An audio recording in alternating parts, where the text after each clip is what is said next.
Oke, assalamualaikum warahmatullahi wabarakatuh. Halo guys, nah pada bagian S2 ini saya akan mengimplementasikan struktur data Q untuk mengelola proses peminjaman buku. Yang mana Q ini menggunakan konsep FIFO, freeze in, freeze out, di mana data yang pertama masuk akan diproses terlebih dahulu.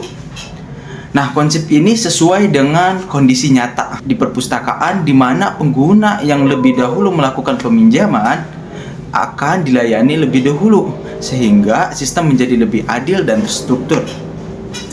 Nah, kali ini saya akan bagi menjadi 5 poin yang bakal digunakan dalam codingannya nanti. Nah, poin pertama yaitu struktur data yang digunakan.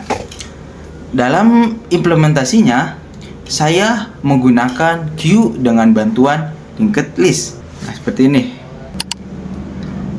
Yang mana Q ini berfungsi sebagai tempat menyimpan permintaan peminjaman sebelum diproses oleh sistem. Nah, yang poin kedua yaitu data yang diproses.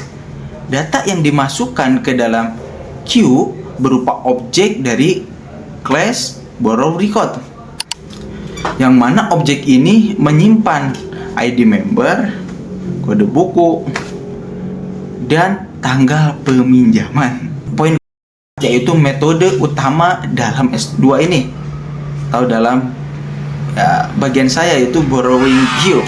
Nah, yang pertama yaitu menambahkan keantrian yang disebut dengan NQ. Seperti ini. Model ini digunakan untuk memasukkan data ke dalam sebuah antrian.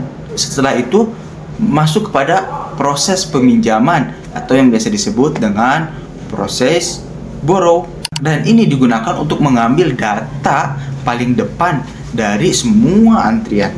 Selanjutnya yaitu sistem mengambil data buku dan membernya. Nah, yang poin keempat yaitu validasi data. Nah, sebelum diproses ada yang namanya dilakukan pengecekan atau validasi, dan ini sangat penting. Yang pertama yaitu cek apakah buku ini tersedia. Artinya, jika buku tidak tersedia, maka proses akan dihentikan atau dibatalkan. Nah, yang selanjutnya yaitu cek apakah member ini terdaftar atau tidak. Seperti ini. Yang mana artinya jika ID member tidak ada di sistem, maka peminjaman tidak bisa dilakukan. Dan poin terakhir yaitu poin kelima, update data. Itu jika semua validasi terpenuhi, maka dilakukan sebuah yang namanya update. Seperti ini. Artinya status buku berubah menjadi dipinjam. Jumlah peminjaman member bertambah. Selanjutnya yaitu menampilkan isi antrian yang digunakan untuk melihat data yang masih menunggu diproses. Nah, jadi bagian S2 atau borrowing queue yang saya dapat dalam tugas ini berfungsi sebagai pengatur alur peminjaman yang menghubungkan antara data buku, data member, dan data transaksi, sehingga Q tidak hanya menyimpan data tetapi juga mengontrol jalannya proses peminjaman.